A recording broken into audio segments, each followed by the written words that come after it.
Hello, আসসালামু আলাইকুম। সবাই কেমন আছেন? আশা করি আপনারা সবাই অনেক ভালো আছেন। আপনাদের দোয়া আল্লাহর রহমতে আমি অনেক ভালো আছি।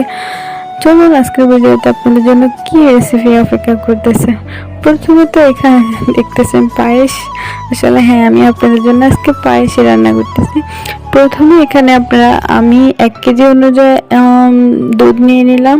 তারপরে হচ্ছে এখানে আপনার দারচিনি, তেজপাতা, কিশমিশ সব কিছু দিয়ে আমি হচ্ছে এটা ভালো মতো ফুটিয়ে নিচ্ছি। নেওয়ার পরে এখানে আমি 1/2 কেজি অনুযায়ী হচ্ছে চিনি গুঁড়া চাল নিয়ে নিলাম। নেওয়ার পরে এটাকে ধুয়ে সুন্দর করে আমি এটার সাথে অ্যাড করে দিলাম। অ্যাড করার পরে কিছুক্ষণ পরে দেখেন আমার ইয়েগুলা কীরকম হয়ে আসছে, ঠিক এরকম একটা ইয়ে আসবে। আমি অল্প কিছু বাদাম আগেই দিয়ে দিলাম। তারপর অলরেডি আমার পায়েস হয়ে গেছে। দেন হচ্ছে এবার আমি উপর দিয়ে আরও কিছু বাদাম অ্যাড করে দিচ্ছি। জিনিসটা দেখতে সুন্দর লাগবে, আর ফ্রিজে রাখবেন যখন তখন বের করলে খেতে অনেক মজা লাগবে এই বাদামগুলা।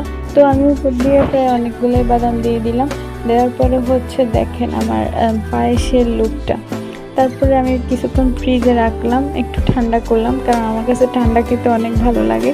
তো পরে দেখেন মাশাল্লাহ মাশাল্লাহ বলে বোঝাতে পারবো না, এত মজা হয়েছে, এত স্বাদ হয়েছে।